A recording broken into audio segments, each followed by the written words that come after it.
Ladies and gentlemen, my name's Paul, and in this RedGamingTech.com video, we're going to be discussing as well as analysing tech news, which as usual, has popped up the past 24 or so hours. Hopefully, you're having an amazing day. We have a ton of stuff to get through in today's video. I want to begin though with RDNA 2, aka the RX 6000 series. There's a few things to go through here. The first is that, again, I've been told by now a fourth source that we are not looking at HBM2 for the RX 6000 series. It now seems that it's GDDR6 with a 256-bit bus and a really large amount of cache on chip. I've gone into this rather extensively several times in the past, so I won't regurgitate it all again. I'll link it in the video description, but AMD are dubbing this as the Infinity Cache, and allegedly it's about on par with a 384-bit bus because there's up to 128 megabytes. I'm assuming that will depend upon the SKU of cache on the die. And that obviously is a pretty profound amount. It's apparently cheaper for AMD to manufacture a card like this, and you can imagine too that it would lead to a less complicated PCB. GDDR6 memory is also cheaper than GDDR6X, and obviously other benefits too. I will be curious to see how this scales across different resolutions, because it now seems that it is basically true. I've just got an overwhelming amount of people who have told me this, and a couple of them are very, very well connected in the industry. And also a couple of them too, one of them as well, has been a very reliable source. So I'm pretty certain at this point that it's true. Also, a small note concerning the clock frequencies of the cards. You may recall that recently there have been various leaks for the alleged clock frequencies of the GPUs, and what I was told, quite interestingly, is that Navi 21, at the highest end SKUs, apparently are not maxed out here. It does seem that there is still room left in the tank. Now, I don't know how much room is left in the tank, because the clock frequency, depending on the variant of N21, seems to go up to 2200 MHz, but the way it's explained to me is that obviously users can overclock the GPU, but it seems that there is still quite a bit of headroom. Personally, I believe that when I see it, but then again, given the clock frequencies of the lower end SKUs, as you can see on screen, it's very possible that this is true. When I asked, well, why did AMD do this, again, assuming it's true, apparently it's so that they don't start sipping too much power, and they feel that the clock frequencies here are enough to put them in a competitive situation with Nvidia, but if you so desire to overclock, then of course you can do that. Naturally as well, this has a couple of benefits for AMD. The first is that it puts a lot more emphasis on AIBs for customization, which makes AIBs happy, as it means that they get to differentiate their products a little more. But furthermore, it means that yields, in theory, will be better, and there will probably be, at least if you're buying like a non-premium overclocked card, there will also be some element of silicon lottery.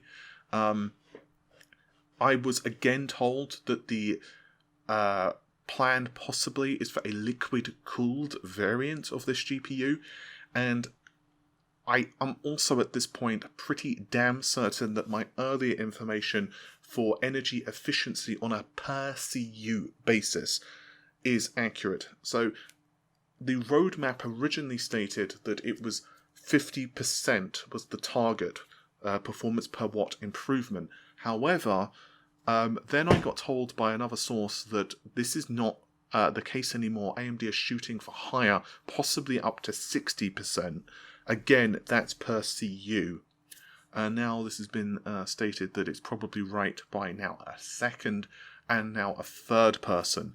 So if this is accurate, and again, it's kind of difficult because you don't know if source 1 told me and then I told others and then that trickled back to someone else or something like that can happen.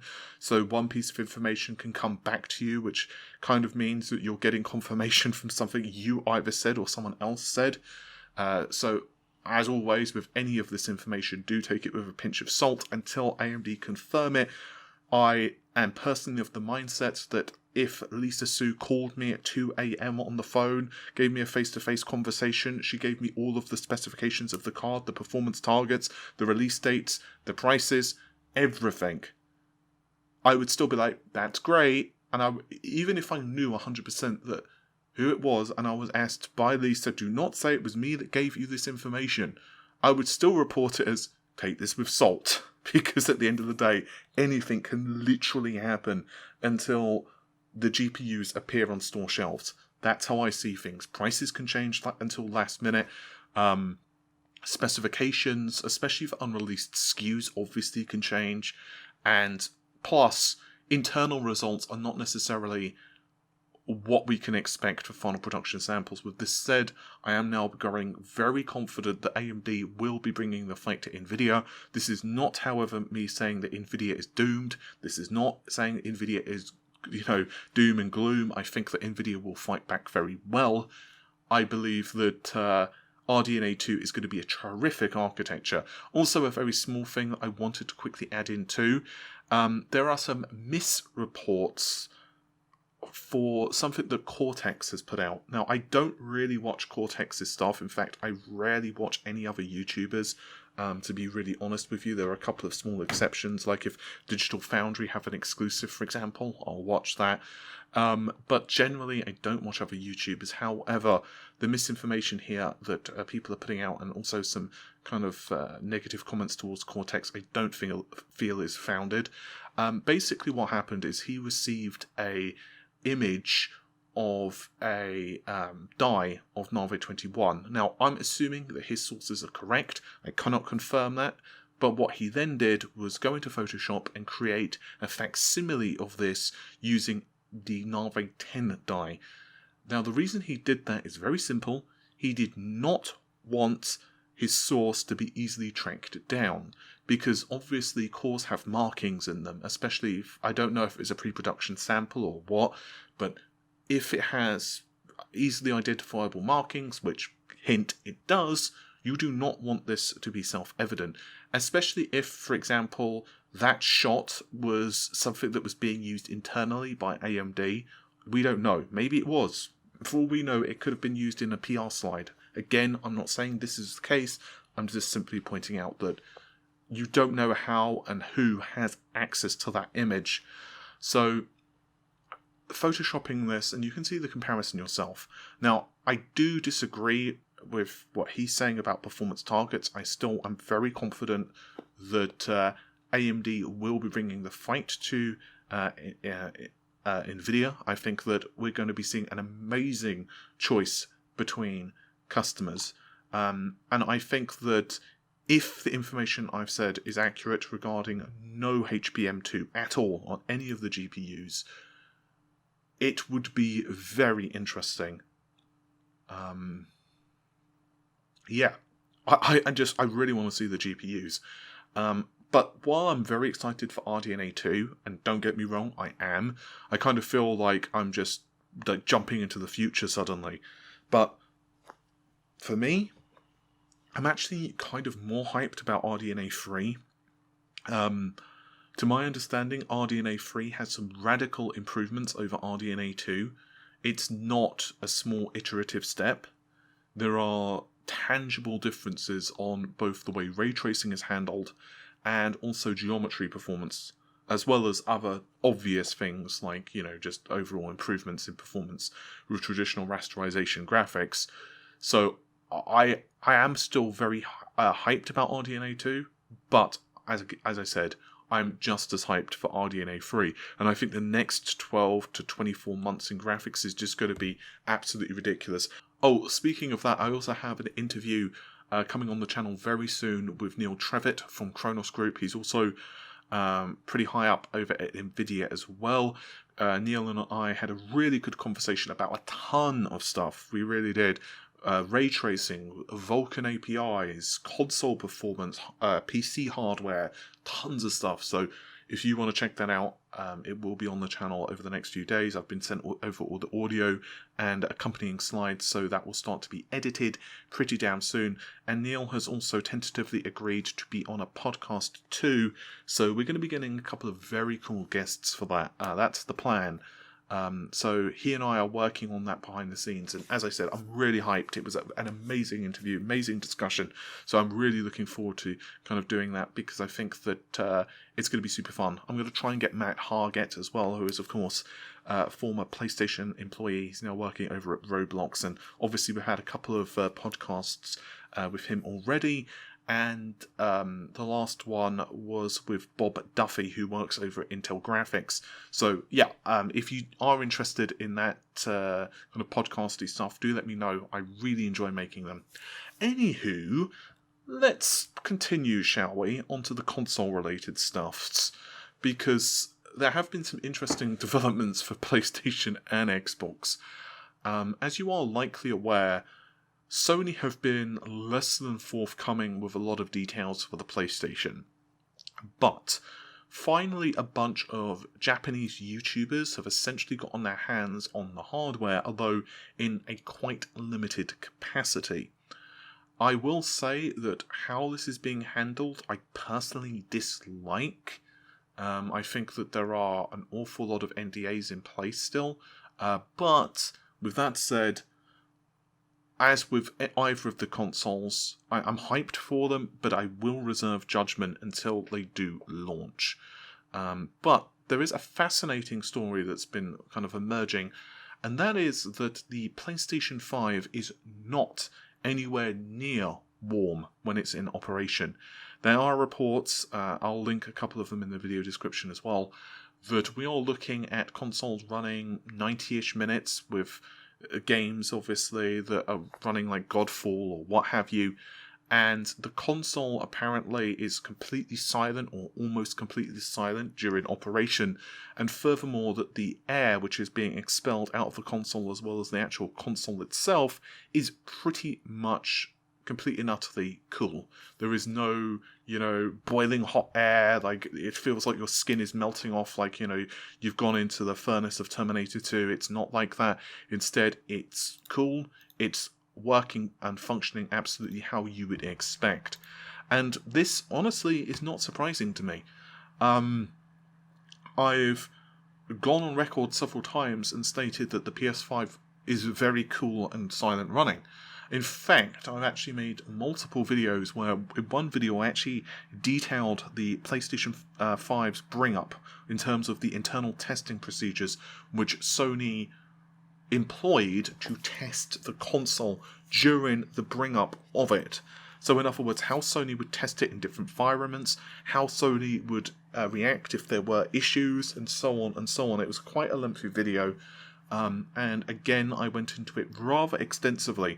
I've also, in a second video, gone over the PlayStation 5 cooling patent, which, assuming that that patent is what we're seeing in the PS5, and Cerny himself did hint that it is, because he said that the cooling solution is quite exotic, and in one of my sources as well, they told me that the PlayStation 5 has a very interesting cooling solution.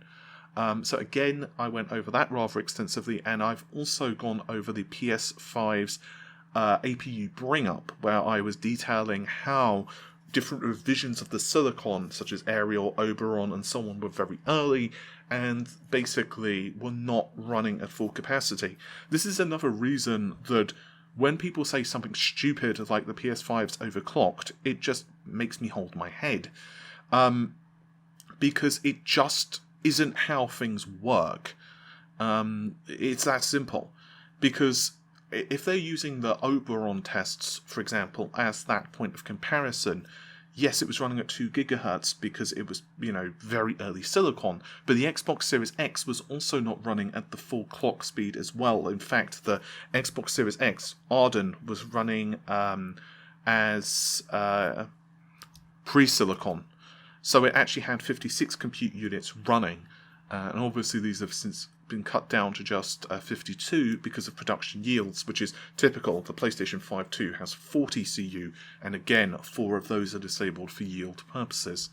So it's like, you can't say something along the lines of a console is overclocked, because the intended clock frequency was never 2 GHz.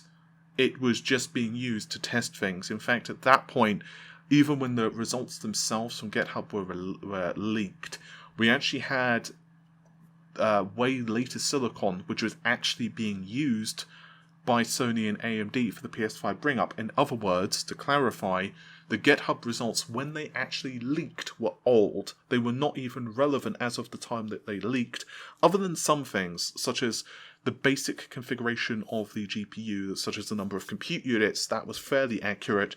Back compatibility frequencies as well, that was also accurate, because obviously the PS5's GPU, if it detects PS4 software, it will react in kind, so it will reduce clock speeds of the CPU, GPU, and if applicable, let's say it's running PS4 vanilla software, so not PS4 Pro, it will disable compute units, and so on and so on.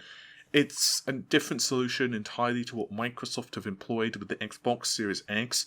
Obviously with the Series X, you've got some really amazing functionality on there as well, such as Auto HDR, which I personally think is amazing.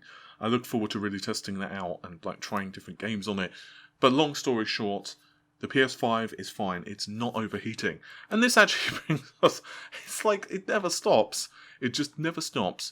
Now this brings us to another thing which has popped up, because now there are reports that the Xbox Series X is overheating. And again, I question how accurate these reports are. There is a couple of reports, however, for this. One of the reports is from Giant Bomb, and I'll link, of course, their podcast in the description. And one of the chaps, I'm unfamiliar to be honest with their podcast, but they did say that their Xbox Series X has been putting out quite a lot of warm air during operation.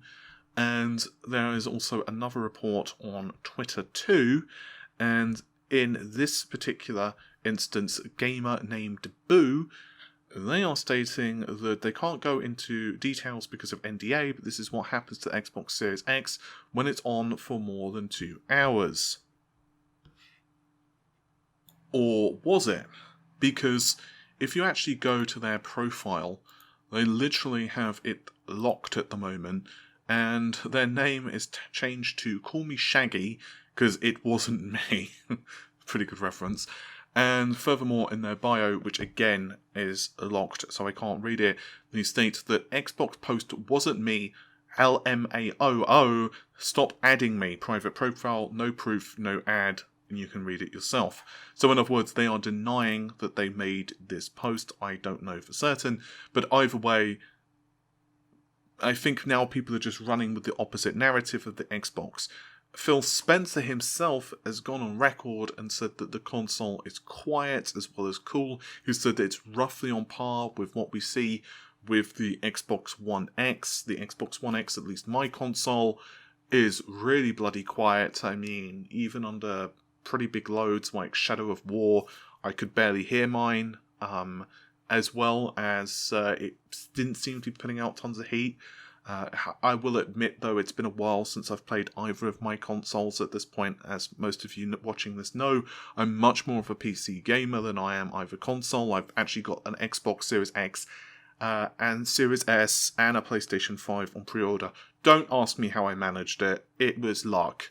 I wish I could BS you guys and say I had this like really profound strategy on how to pre-order, or that Sony or someone was giving me what. No, I just lucked it. Simple as.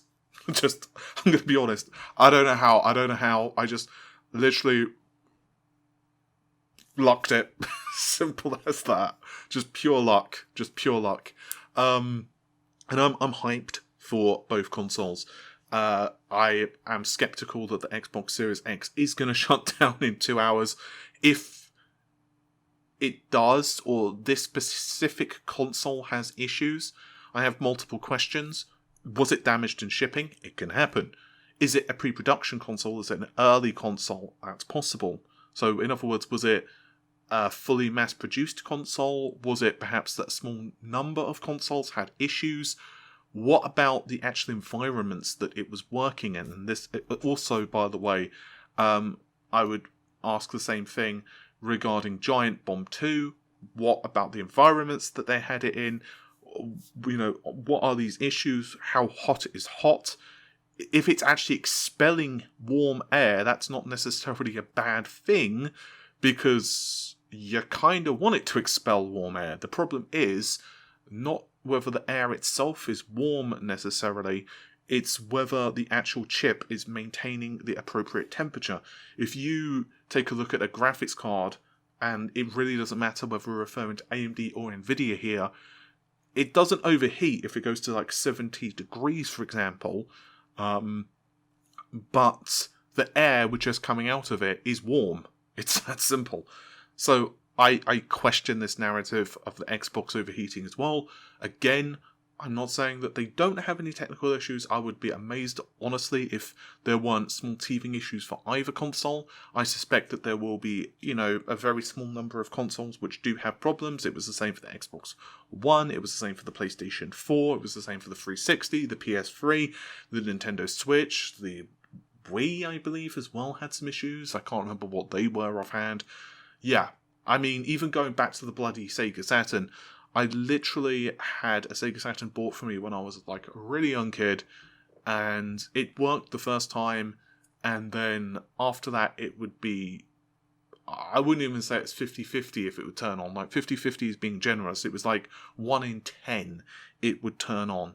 And I believe it would have to be like off for maybe an hour or something like that.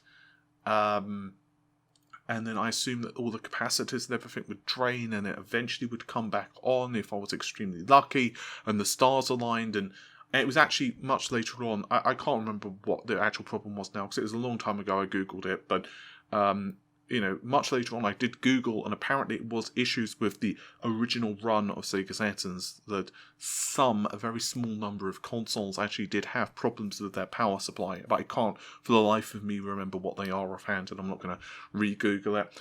But so I think that it probably will be the odd console which has problems, but when I see reports like this, I'm always very skeptical.